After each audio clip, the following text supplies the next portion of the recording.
మహాభారతంలోని అనేక గొప్ప కథల మధ్య మరచిపోయిన ఒక అద్భుతమైన ప్రేమ కథ ఉంది. అర్జునుడు, ఉలూపి మరియు వారి వీరపుత్రుడు ఆరవాన్ కథ. ఇది ప్రేమ, త్యాగం, ధర్మం మరియు ఎన్నటికీ చావని భక్తి గురించి చెప్పే అమరగాథ. వనవాస కాలంలో అర్జునుడు అనేక రాజ్యాలు, అడవులు, పవిత్ర క్షేత్రాలు తిరుగుతూ జీవించాడు. అతను ప్రపంచంలోనే గొప్ప యోధుల్లో ఒకడైనా అతని హృదయంలో ఒంటరితనం మరియు బాధ నిండిపోయి ఉండేవి.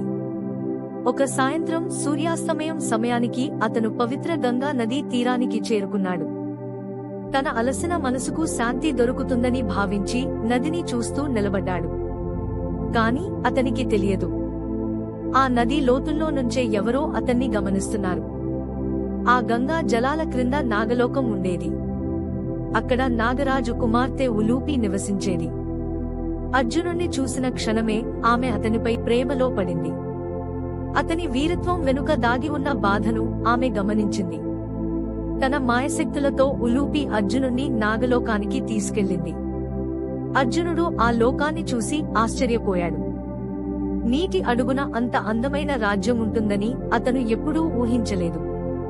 అక్కడ ఉలూపి తనను పరిచయం చేసుకుంది. అర్జునుడి శౌర్యాన్ని మాత్రమే కాదు, అతని మనస్సును కూడా అర్థం చేసుకున్నది ఆమె. ఆమె ప్రేమ నిజాయితీతో నిండినది. కొద్ది కాలంలోనే అర్జునుడి మనసులో కూడా ఆమెపై ప్రేమ పెరిగింది. ఎన్నో రోజుల తర్వాత అతనికి నిజమైన ప్రశాంతత అనిపించింది. కాలం గడిచింది. ఉలూపి మరియు అర్జునులకు ఒక కుమారుడు జన్మించాడు. అతనికి ఆరవాన్ అని పేరు పెట్టారు. తండ్రి వీరత్వం, తల్లి మాయశక్తి రెండూ అతనికి వారసత్వంగా వచ్చాయి. చిన్న వయసులోనే ఆరవాన్ ధైర్యవంతుడైన యోధుడిగా ఎదిగాడు. అతని భవిష్యత్తు అసాధారణమై ఉంటుందని ఉలూపి నమ్మింది. కాని అర్జునుడి జీవితం ధర్మం మరియు విధికి బంధించబడి ఉంది. అతను ఎప్పటికీ నాగలోకంలో ఉండలేడు. మహాయుద్ధాలు అతన్ని ఎదురుచూస్తున్నాయి. భారమైన హృదయంతో ఉలూపి మరియు ఆరవాను విడిచి వెళ్లాల్సి వచ్చింది. ఒకరోజు తన నిర్ణయాన్ని ఆరవాన్ అర్థం చేసుకుంటాడని చెప్పి వెళ్లిపోయాడు.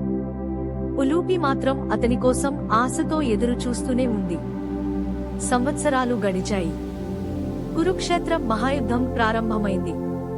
పాండవులకు విజయాన్ని అందించడానికి ఒక గొప్ప త్యాగం అవసరమని తెలిసింది. ఆ సమయంలో ఆరవాన్ స్వచ్ఛందంగా ముందుకు వచ్చాడు.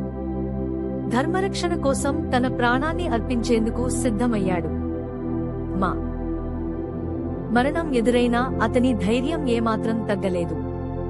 త్యాగానికి ముందు ఆరవాన్ ఒక చివరి కోరిక కోరాడు. మరణానికి ముందు వివాహం అనుభవించాలని అతని ఆశ. అతని కోరికను గౌరవించడానికి శ్రీకృష్ణుడు మోహిని రూపం ధరించి ఆరవాన్ను వివాహం చేసుకున్నాడు. ఒక వీరుడు ప్రేమను అనుభవించకుండా ఈ లోకాన్ని విడిచిపెట్టకూడదనే దివ్యకరుణ అది. కాలం గడిచినా ఉలూపి ప్రేమ మాత్రం మారలేదు. తరువాత ఒక యుద్ధంలో అర్జునుడు ప్రాణాలు కోల్పోయినప్పుడు ఉలూపి తన మాయశక్తులతో అతన్ని తిరిగి బ్రతికించింది. సంవత్సరాల విరహం వచ్చినా ఆమె ప్రేమ ఎప్పటికీ తగ్గలేదు.